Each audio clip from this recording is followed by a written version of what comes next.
God's story, David and Saul. So a part of God's story is about two guys named David and Saul, and it begins like this. You may have heard of David before, the little shepherd boy who stood up to the massive warrior Goliath and won. But that isn't the whole story. In fact, that's really only a part of it. The rest of the story starts with a man named Saul. See, God wasn't very happy with Saul, Israel's first king. The people of Israel had begged God's prophet Samuel to give them a king so they could be more like other nations. God warned the Israelites they would regret it, but gave them Saul as their king. And like anyone, King Saul wasn't perfect and soon started to mess up, disobeying God and leading Israel away from him. And that's where our friend David comes in. God wanted a new king to replace Saul, so he sent Samuel to a man named Jesse. Jesse showed Samuel his eldest sons, big and strong men. Samuel thought for sure that one of these impressive boys was to be king, but God had other plans. God told Samuel to find another son, so Jesse brought in little David. Even though David was a little scrawny and had the smelly job of taking care of sheep, God told Samuel to look at more than his appearance. Samuel obeyed and anointed David, God's special way of choosing people. When David was anointed, the good spirit that had been helping Saul rule left him and was replaced with a new spirit that wouldn't leave him alone. Imagine there was a bee buzzing around in your brain that you couldn't do a thing about. That may be what it was like for Saul.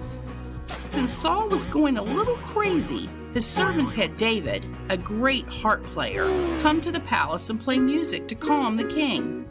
Now, one day, David came to bring his brothers, who were working as soldiers, some lunch.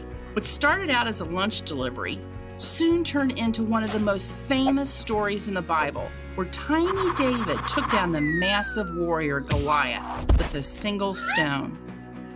After this, David was like a famous rock star. In fact, David was so popular that Saul worried people would start thinking David should be king instead. Saul began to try and kill him, sending him on dangerous quests where any normal guy would have died, and even threw a spear at his head once. Eventually, things got so bad that Jonathan, Saul's son, who David had become great friends with, helped David escape. David wandered for years trying to stay out of Saul's grasp. Twice, Saul even got so close that David had the opportunity to kill him. But David refused to kill the king in charge. David continued to flee from Saul for years, and without God's blessing, Saul's army was losing to the Philistines.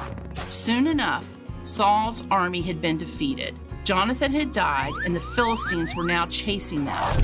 Saul was so afraid of capture that he chose to fall on his own sword instead of letting the Philistines catch him.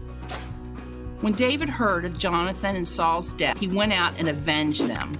And with Saul dead, David returned to Israel and at last took his place as God's new king. And that's the story of David and Saul. So, in case you missed it, here's the quick version. God made Saul king. Saul disobeyed God. God said he would take the kingdom away from Saul and chose David. David became popular. Saul became fearful of David. David had to run away. David wandered for years. Saul died. David avenged Saul. David took over as Israel's chosen king. And that's a part of God's story.